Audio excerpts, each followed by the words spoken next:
Hello, all of you beautiful beings. Thais Sky here. Welcome to Reclaim and welcome to day 7. Okay, here we are.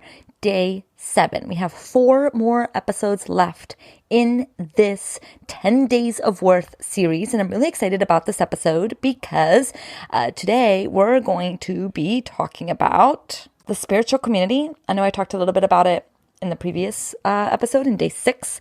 But I want to talk about manipulation and how I got manipulated and why it's so much easier to be manipulated when you have a significant worthiness wound and what you can do about it. And then the second part of this episode, I talk about money.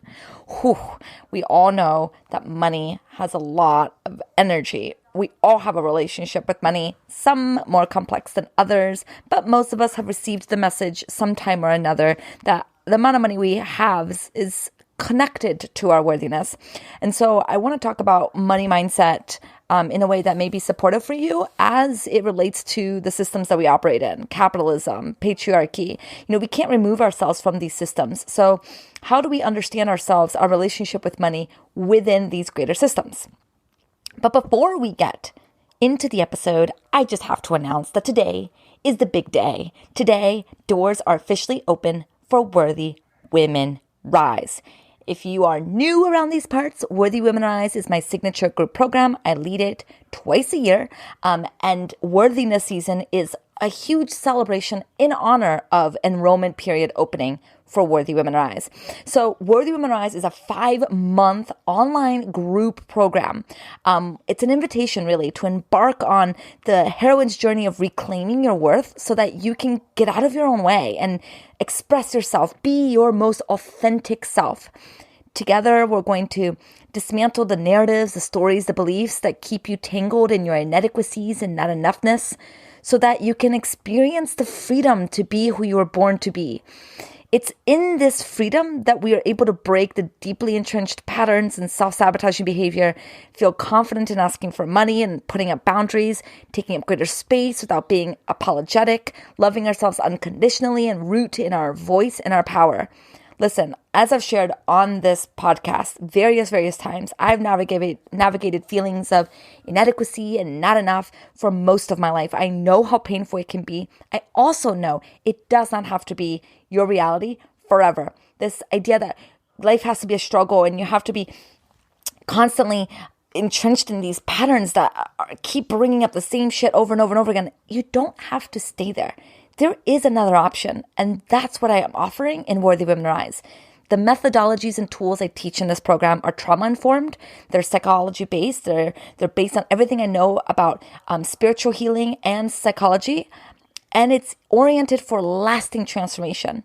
This is my bread and butter. This is everything that I know poured into a 5-month experience together. But obviously, I can talk about Worthy Women Rise till I'm blue in the face. Let me share with you what some other women have said about this program. Megan said, I'm so grateful for the experience I had with Thais and the inspiring women in my Worthy Women Rise cohort. I came into this program hoping to connect more deeply with myself, feel less shame and brokenness and otherness. Thais helped me look at so many things in my life in a different way via what I like to call her wisdom bombs, with so much more genuine compassion and curiosity rather than inner judgment and struggle. I have so many new tools and a greater confidence in my ability to tackle new and old challenges alike. I wish the program would never end. I love that. Here's another woman. Worthy Women Rise has been an incredible, wild, and monumental healing ride for me. I'm still processing all the major shifts that has transpired in the last several weeks. I did not expect to open up as much as I did, and I couldn't have done it without Thais's boundless guidance and support every step of the way. I have a new sense of awareness and deeper connection and love for myself that seemed so unattainable. For the first time in a long time, I'm hopeful that I am on the promising transformational path in my healing process. Thank you, Thais, for sharing your gifts to the world. Oh my gosh, I love what these women are sharing, because what they're getting to is this idea that they came into this program feeling like they were end of the rope, right? Like nothing was working and the struggle felt so real. But guess what? the struggle can end. The struggle doesn't have to be an inevitable part of your life anymore. And what I'm offering in this incubator is all of the best tools that I know that I've gathered in over 10 years of doing this work, both internally and also with women all over the world, on reclaiming the lost parts of ourselves so we're no longer at war in our heads. I mean, how much time and energy does it take to be constantly at war with ourselves? What I'm offering here is respite from that. Tools that are going to offer you a different way of seeing yourself, a different way of understanding the world, and finally a break from these entrenched patterns that seem to just have a mind of its own. Worthy Women Rise is different than other self-development programs because this isn't about developing yourself. It's about healing yourself, which is why I consider this program an entry into what is known as shadow work, where you're going to expand your capacity to be with all of who you are, to cultivate an integrated, aligned self, because this is the key to our wholeness. Everything else becomes so much easier when we know who we are. Listen, this is the foundational work that's been missing. If you want to make the money you want to make, have the relationships you want to have, feel good in your job and not like you're in a constant wheel of churning out work. If you want to feel truly alive and embodied in your life, this is the work that's required. This is the missing ingredient that so many women that have come into this program have shared with me. The positive mindset stuff, all of that, self-development stuff, all of that is missing is the piece of understanding how the world and our family has influenced us. If we don't get to the unconscious root of our pain, we're just going to keep repeating it over and over and over again. So by the end of this 5-month togetherness, you're going to be able to feel stronger in your presence. You're going to be more capable of establishing boundaries and asking for what you need. You're going to be able to handle life's challenges without collapse. Because I'm not promising you that you're never going to experience hardships again or never going to experience unworthiness again, but you're going to be able to learn how to navigate it without it being so overwhelming and debilitating. You're going to experience a greater amount of intimacy and connection in your relationships, and you're going to feel worthier of the life you've always wanted for yourself. This is the only self-development course you need. Seriously, this is the transformational work, and hundreds of women before you will tell you the same thing if you check out the testimonial page on the website. So if you're interested, doors are now open. This program typically sells out quickly. So because I only let in a small group of people to really make this an intimate, transformational experience. So if you're interested, I highly recommend going to worthywomenrise.com and putting in your application. I'm in love with the new sales page for Worthy Women Rise. It is so goddamn beautiful. And what I love about it is that you actually have a tabs section where you can learn more about me, you can get more testimonials. It's just so exciting. I'm so excited about this offering. This is the best cohort that I'm going to be putting together because this program is the best that it's ever been. So go to worthywomenrise.com if you're interested in learning more. And now, without further ado, let's get into this episode. Welcome to Reclaim, a podcast for women, by women, on conversations that matter. I am your host, Thais Sky, international speaker, teacher, and a certified life coach currently working to become a licensed psychotherapist in the state of California. Join me here every week as I offer thoughts and interviews on what it means to reclaim your humanness in this messy world.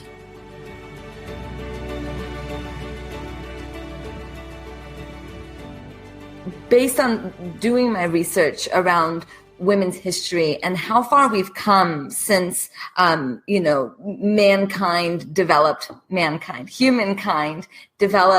a sense of autonomy away from hunting and gathering towards farming and cultivating agriculture, and then becoming more and more of a community unit, and then following into the Industrial Revolution, right? The evolution of humankind. When I started to understand the history that women have played, it's very interesting to see that for a very, very, very long time, women have been manipulated. We've been manipulated to believe that there's something wrong with us, that we have a very specific role that we can play, and anything else beyond that, we're not allowed because we're inept, we're inadequate, we're stupid, we can't handle that sort of things. Like we can't handle money because we're too hysterical and too emotional. And so we've been kind of manipulated through the centuries to truly believe that we are inadequate and we are not enough. And when we also add that to childhood trauma and childhood experiencing where we weren't mirrored secure love and we weren't really taught about our sovereignty, it's very easy for us to grow into adulthood and being easily manipulated by whatever community and industry that we're in. And I see this so often in the spiritual community specifically, because a lot of times us women come into the spiritual community because we've been broken, because we experienced deep inadequacies. And we come into this community hoping that the answers that we receive here will get us into a deeper sense of who we are. And in many ways, that is very, very true. But there's predators in every community. And I found myself in one of those predatorial situations. So I want to share a little story about me being manipulated and the greater understanding that I took from that experience. A few years ago, I knew that I wanted to go into my business as an entrepreneur full-time. I was working full-time, and I was kind of bought into this idea that in order for you to make a lot of money as an entrepreneur, you have to invest big. You have to invest a shit ton of money, buy coaches that are making 6 to 7 figures, which means that they are charging a ridiculous amount of money. But you have to invest. You have to put an arm and a leg into your business. You have to kind of sacrifice everything in order for your business to succeed. This is something that the industry pushes on you, and I truly believe that because in my mind, it made perfect sense. And so I invested in a coach that was $25,000 for the year, and I was not making enough money in my business to cover that type of expenses. And so I put it on a credit card, which is what you're also, kind of indoctrinated to do, like go into more debt because you have to risk everything to be successful in your business. At least this is, again, what I was being taught. And so I invested a lot of money in this coach, and 9 months into working with this woman, I realized that the business that we had developed together was nothing like the business that felt authentic and real to me. I had developed this identity online that didn't really feel in congruency to who I am. And I was doing these business tactics and these techniques that I was taught was the right way, when in fact was creating a lot of pain in my life and a lot of pain in my relationships. And it took me feeling continually disconnected from this woman and me continually asking myself, wait, this doesn't feel right. Why doesn't this feel right?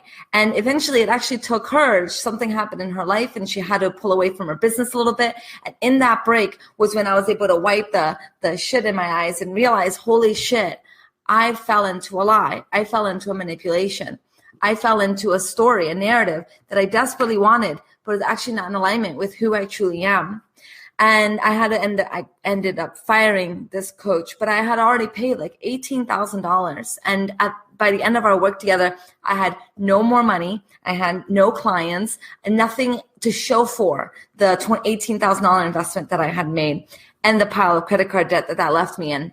And so I really had to take a hard look at myself. Like, how did I get there? Because I am not a victim. In many ways, I chose that decision. I made that decision to be with that woman.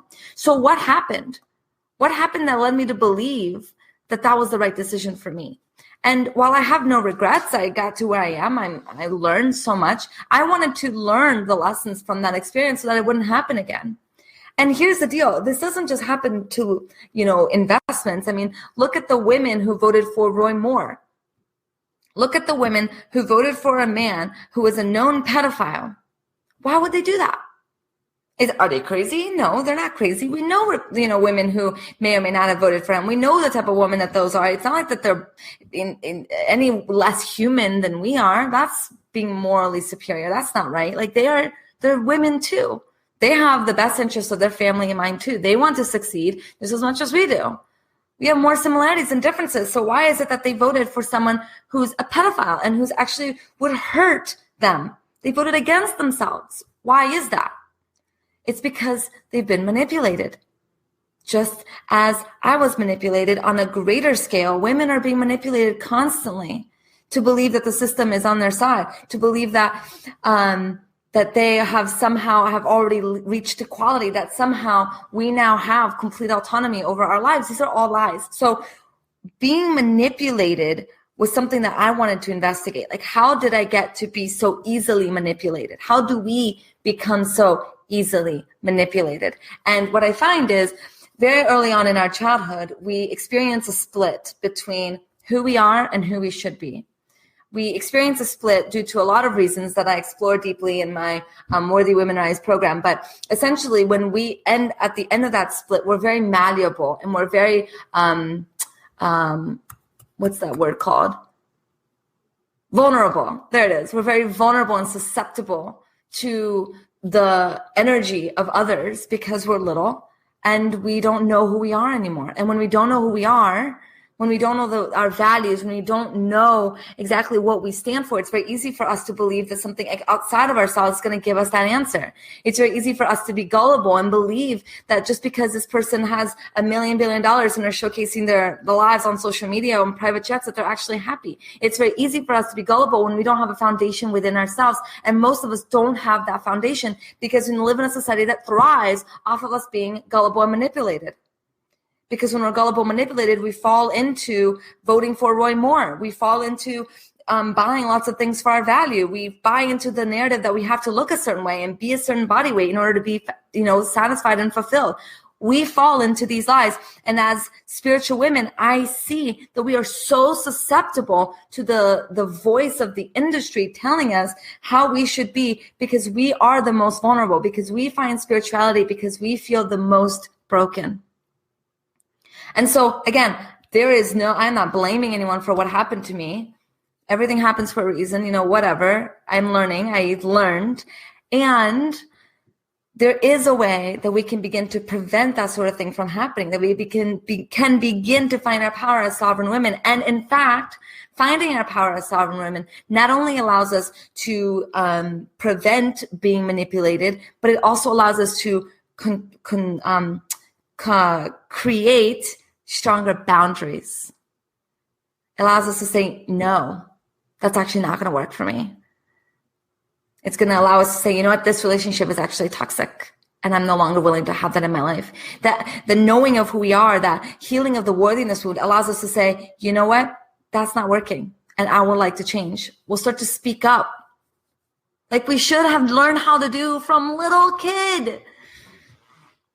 To learn how to speak up for ourselves is not being a bully, right? It's being autonomous. It's saying, you know what, I know what works for me, and this doesn't. So I was sold into a dream because I didn't know who I was. I was bought into a dream that other people have, right? Not my dream, because I didn't know who I was. And so once I quit that coach, I had to do some deep look of how did I get here? And who am I?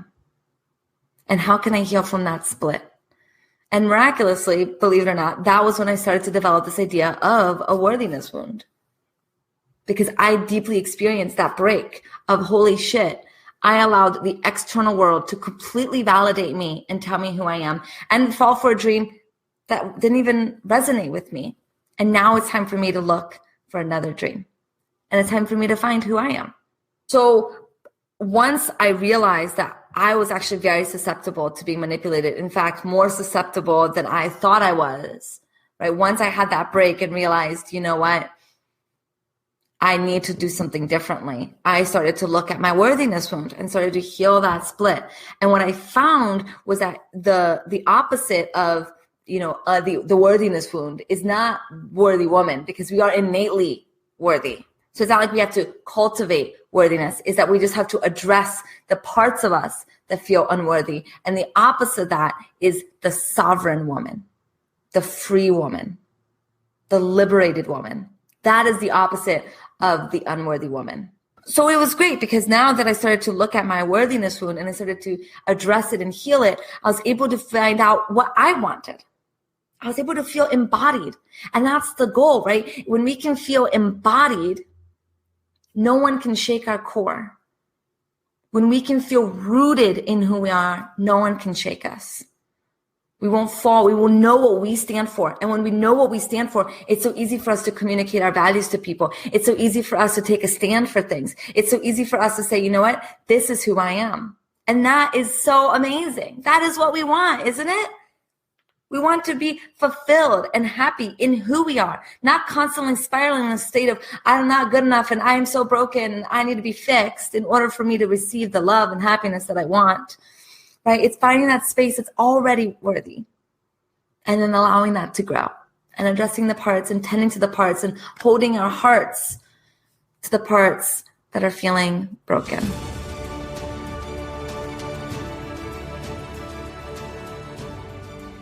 All right, let's talk about money mindset and charging your worth.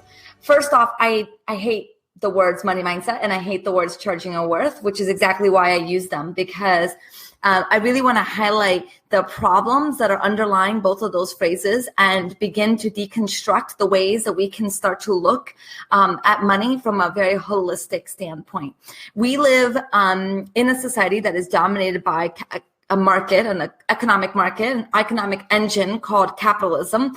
And capitalism in and of itself was created as a form of exploitation.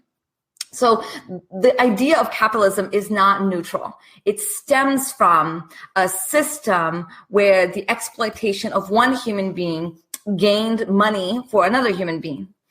And so when we're, wandering the world as spiritual women and maybe we're starting our spiritual businesses, it feels off. Something feels off. Something feels gross about charging for our services. Something feels misaligned. And I think part of that misalignment is worthiness stuff that we'll talk about in a minute. And part of that misalignment, I believe, is an actual deep calling within us to understand and know how problematic capitalism is and how corrupt it is and how broken the system is. But we don't know that. We don't feel that. I mean, what am I trying to say? We feel that, but we don't know how to put words to it yet.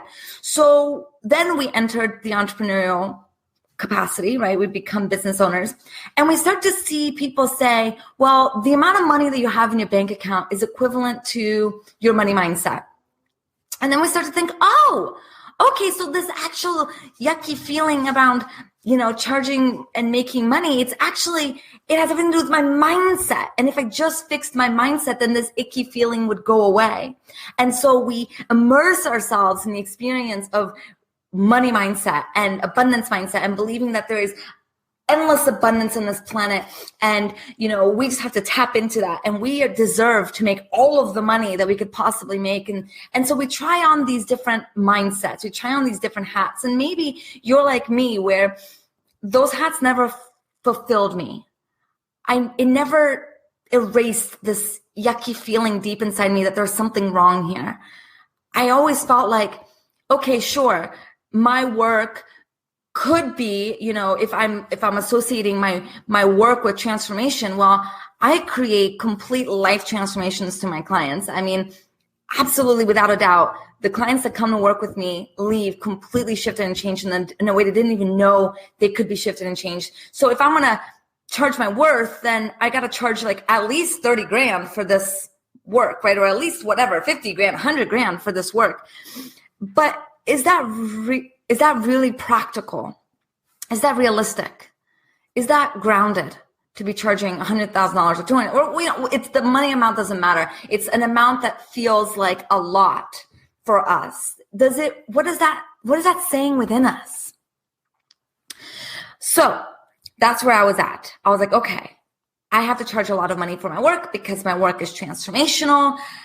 And yet I was charging that and I was trying to get clients and it wasn't working. And I was working really hard on my money mindset. And part of having a strong money mindset is that you can't question anything, because if you question, that means you're experiencing doubt. And if you're experiencing doubt, then you're not going to attract the money that you want. So you could not operate from any place of doubt. So I couldn't even ask the greater questions because I didn't want to doubt my ability to make money, because I am doing good work. And so I deserve to make good money off of my work. And that led me into this spiral of feeling like there was something still wrong here. There was something still not working here. So I had to untangle my relationship with this idea of money mindset and my relationship with connecting my worth to money. And what I saw was that it's a false equivalence to believe that your worth is in any way, shape, or form tied to capitalism. And it's a false equivalency that our culture capitalizes on. Because if you believe that your worth is tied to money, then you're going to do everything you can to make money.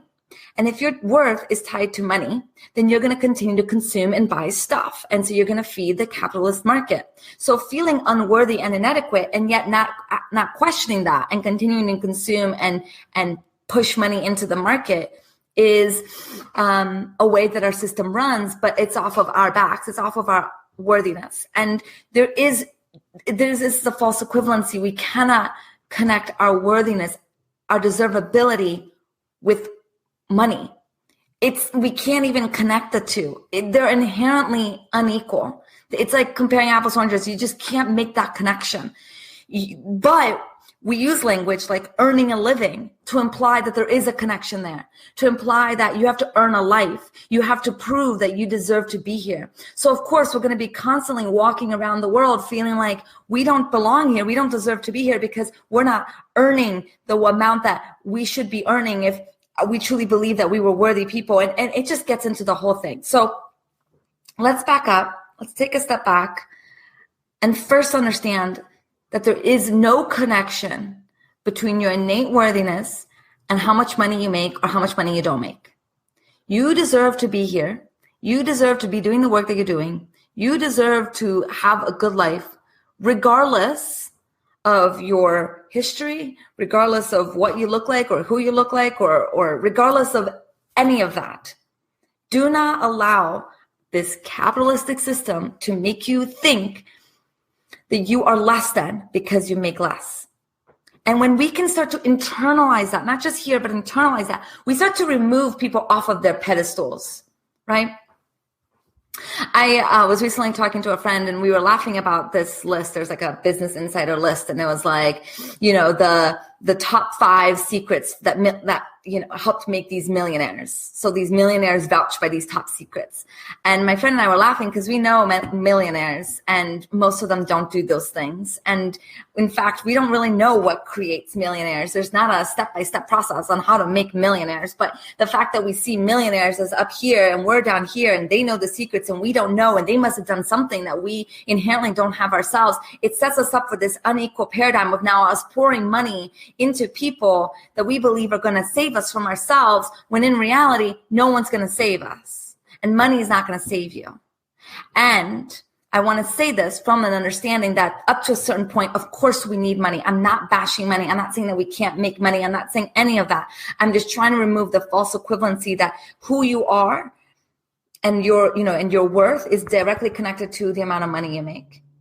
But we perpetuate this idea when we say things like, well, you focus on growth, so you can't focus on poverty, or else you're going to create poverty for yourself, or you can't focus on lack, or you'll create lack for yourself, or thoughts like, the amount of money that you have in your bank account is equivalent to your money mindset. So if your money mindset is off, the amount in your bank account is off. It's correlations that are complete bullshit. Because what we're saying then is that poor people don't have money mindsets, that poor people don't believe in their abundance. And I have yet to see that to be true.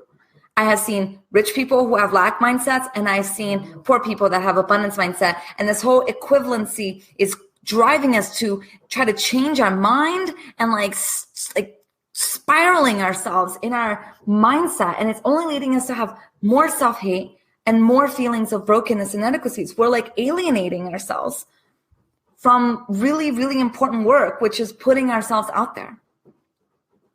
So there's a whole thing about money mindset that I believe in. And I'm not going to get into it today, but maybe during this 21 days I will. There's a whole story around money that I believe can deepen our understanding of abundance without spiraling into this privileged notion that if you make more money, it means that you're worthy more of something. But I will say this. We can never charge our worth. So let's remove this idea of placing a price tag on our inherent value. Okay, let's just remove that. Let's also understand that money and money mindset is much more complex than simply believing in yourself.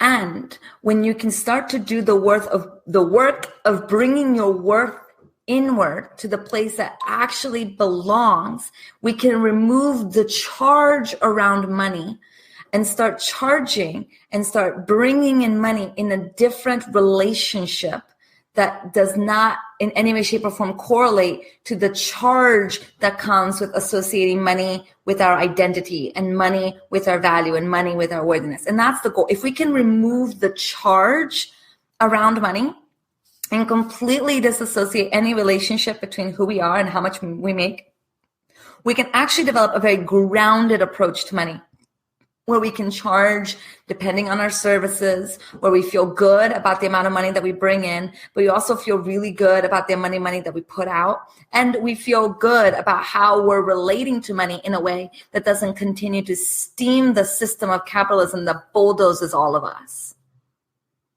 Because there is a way to do that.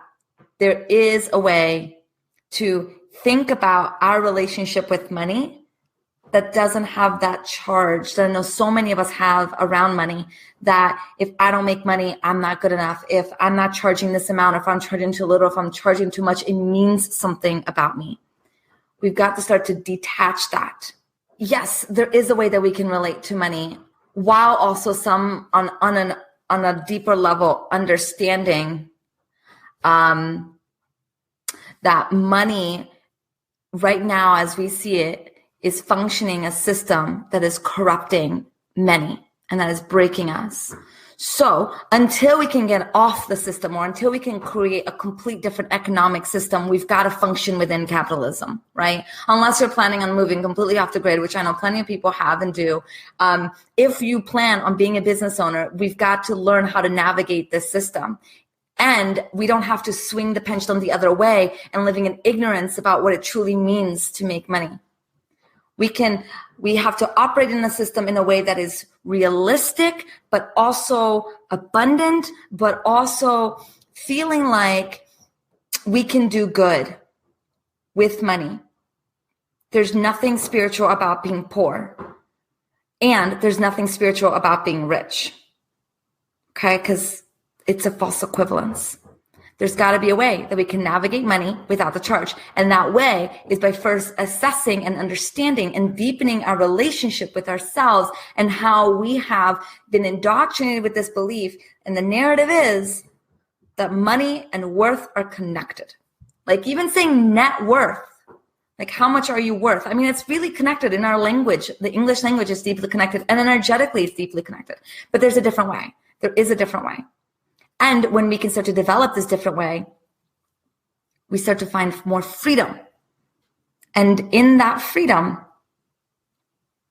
we get to make a difference. We get to make the impact that we want to make.